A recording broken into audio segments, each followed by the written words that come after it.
बिस्मिल्लाहिर्रहमानिर्रहीम नहमदुहु व नुसल्ली अला रसूलिहिल करीम। अस्सलाम वालेकुम। हम सब ये जानते हैं कि शादी करते वक्त लड़का और लड़की में हम आहंगी बहुत ज़रूरी होती है। मैच मेकिंग का सारा पर्पज़ ही ये है।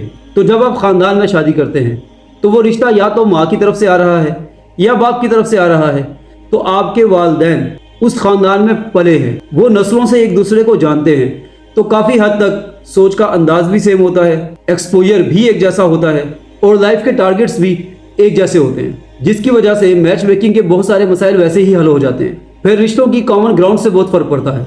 अगर किसी भी वजह से मियाँ बीवी में नाचाकी पैदा होती है, दूरियां पैदा होती हैं, तो वो लड़ाई जब एक हद से आगे बढ़ जाए, चाहे उस लड़ाई की वजह खुद वही ख़ानदान हो, लेकिन लड़ाई के बढ़ने की सूरत में ये ख़ानदान दोनों अतराफ़ को समझाने लग जाता है। लड़के वाले को भी समझाया जाता है, लड़की वाले को भी समझाया जाता है, जिसकी वजह से रिश्ते की मजबूती के चांसेस ज़्यादा होते हैं।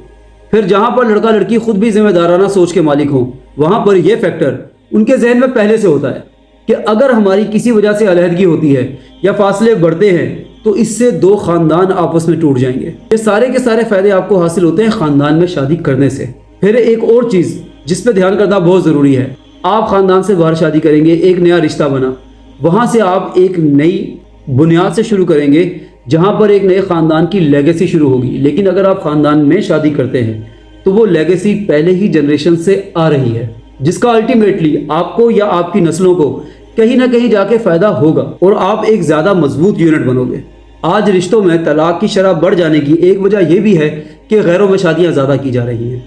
गैरों में शादी करना 100% जायज़ है, मैं ये नहीं कह रहा कि वो हराम है, लेकिन ख़ानदान के अंदर शादी करने के जो फ़ायदे हासिल होते हैं, बिलखुसूस लड़की को, वो बाहर शादी करने से हासिल नहीं होते। फिर यह गैरत का तकाजा भी है कि आपके अपने ख़ानदान की लड़कियां कवारी बैठी हैं और आप बाहर रिश्ते कर रहे हो।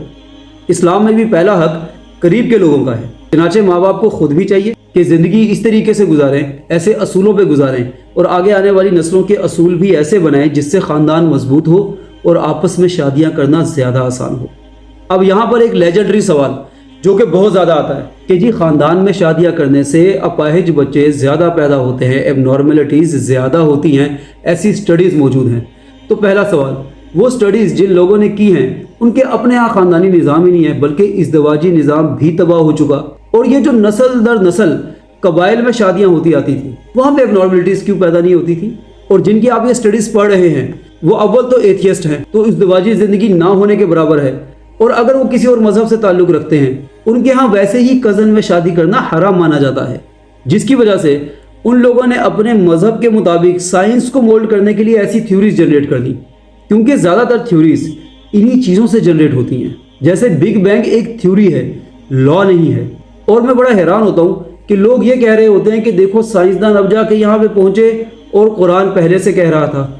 भाई ऐन मुमकिन है वो ऑलरेडी कुरान से ही अखज़ किया गया हो, क्योंकि दुनिया के जो बेहतरीन जहन होते हैं वो अल्लाह तक पहुँच पाएँ या नहीं, इतनी ज़रूर उनकी रिसर्च होती है कि हम हर ऑथेंटिक बुक को पढ़ें। तो कुरान और हदीस के अंदर जिस तरीके से ख़ानदान में शादी करना अलाउ है, इसी तरीके से बाहर शादी करना अलाउ है, बल्कि करीब के रिश्तेदारों का ज़्यादा हक रखा गया है, ताकि मुसलमान माशरा ज़्यादा स्ट्रॉन्ग रिलेशंस के ऊपर, ज़्यादा स्ट्रॉन्ग यूनिट्स के ऊपर स्टैंड करे। उससे अल्टीमेटली मुसलमान स्ट्रॉन्ग होंगे। तो इस चीज़ को सोचिए और ख़ानदान की शादियों को प्रेफर कीजिए। अल्लाह ताला हमें बात समझने की तौफीक अता फरमाए। अस्सलाम वालेकुम।